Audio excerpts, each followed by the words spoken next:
हर हर महादेव, जय भोलेनाथ। दोस्तों आइए जानते हैं कुछ बहुत ही महत्वपूर्ण बातों के बारे में, बहुत ही महत्वपूर्ण उपायों के बारे में, जानकारियों के बारे में। पूज्य गुरुदेव के श्रीमुख से उन्हीं की कथा के दौरान जब वो बता रहे थे, तो कुछ अंश को मैं यहाँ प्रस्तुत कर रही हूँ। तो चलिए सुनते हैं उन्हीं के श्रीमुख से बहुत ही महत्वपूर्ण जानकारी। सुगंधा कह रही है, बाबा आपके नेत्र खुले हैं, आपके नेत्र खुले हैं बाबा, आप मुझे बताएं मैं कौन से महीने से 16 सोमवार के व्रत प्रारंभ करूं, उसका विधान क्या है? क्या विधान? कहा भगवान वर्णन करे। ऋषियों ने कहा सुनो सुगंधा,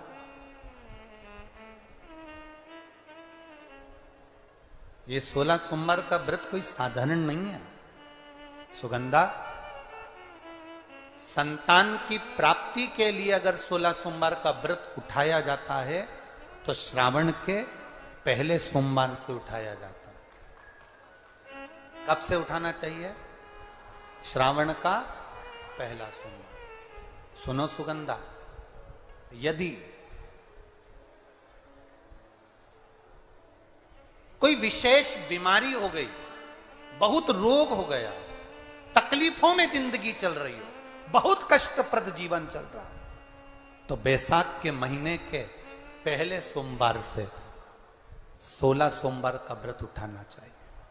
और सुनो सुगंधा, उत्तम वर, उत्तम घर, व्यापार, व्यवसाय, नौकरी, पद, प्रतिष्ठा,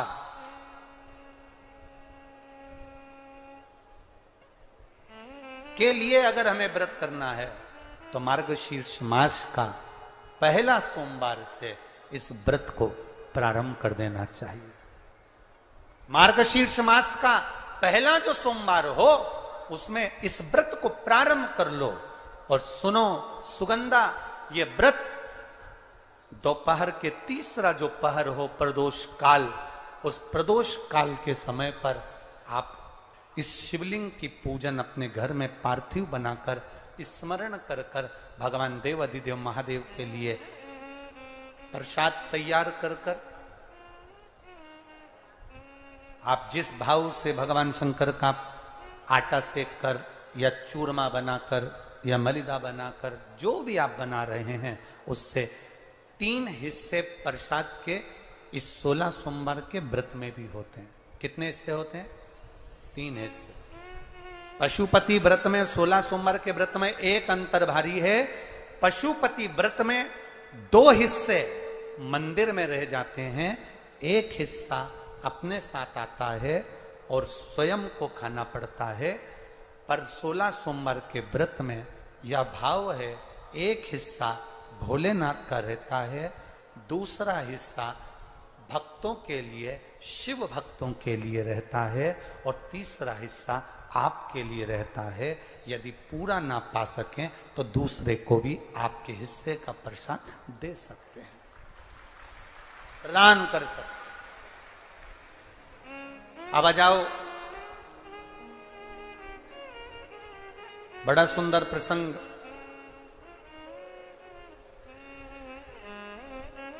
नरसिंह पुराण का आता है। एक बड़ा सुंदर प्रसंग आया।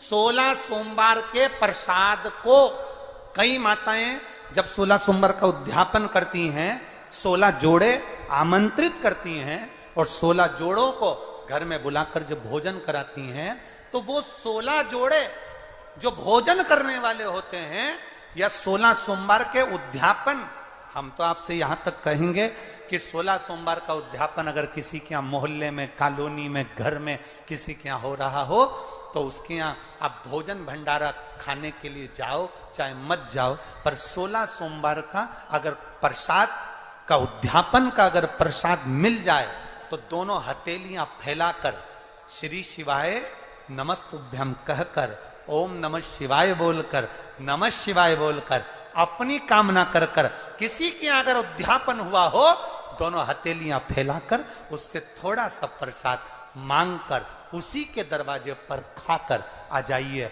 आपकी जिंदगी को सुख का अनुभव हो जाए।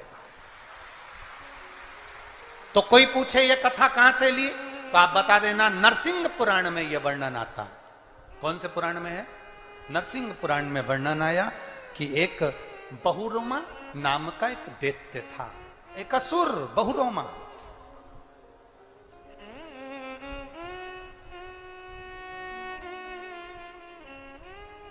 एक बार बहुरोमा नामक का ये दैत्य, ये असुर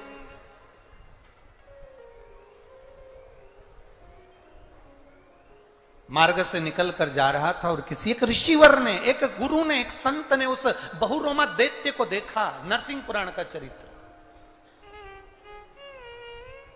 कोई आपसे पूछे कि 16 सोमवार के व्रत का प्रसाद का महत्व क्या है, क्या महत्व?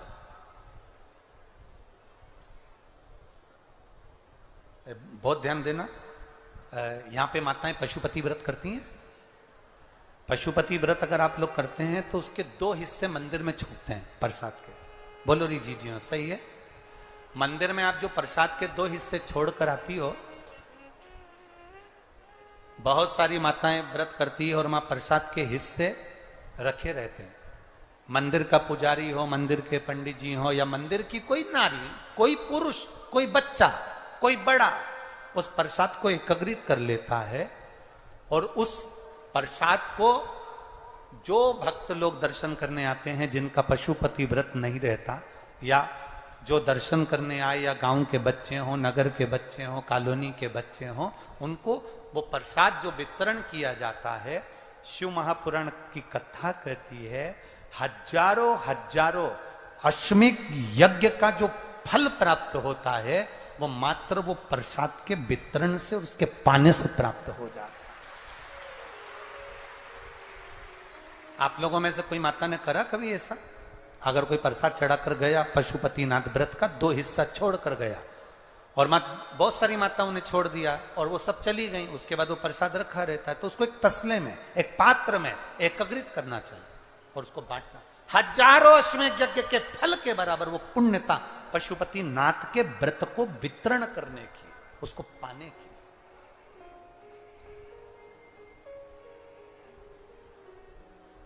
तो उम्मीद करते हैं जानकारी आपको अच्छी और उपयोगी लगी होगी। अगर अच्छी और उपयोगी लगी तो एक लाइक छोटा सा अवश्य करिए। आप पहली बार मेरे चैनल पर आए तो मेरे चैनल को सब्सक्राइब करिए, बेल नोटिफिकेशन अवश्य दबाइए, जिससे आने वाले वीडियो आपको समय से प्राप्त होते हैं। दोस्तों, कोई भी प्रश्न या सुझाव कमेंट बॉक्स में लिख सकते हैं। फिर मिलते हैं दोस्तों एक नई जानकारी के साथ नए वीडियो में। तब तक के लिए जय भोलेनाथ, हर हर महादेव, श्री शिवाय नमस्तुभ्यम। धन्यवाद दोस्तों।